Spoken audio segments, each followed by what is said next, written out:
Hi everyone, this plant is called prayer clob or chương crab, and when I tap them or touch them, they fold their leaves. You see,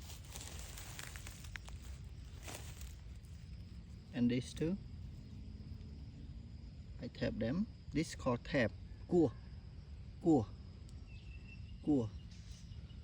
So they are similar to kanchet, but this one has some thorn on their trunk, on their plant stem. So these are called ព្រះครอบ or ជើងក្រាប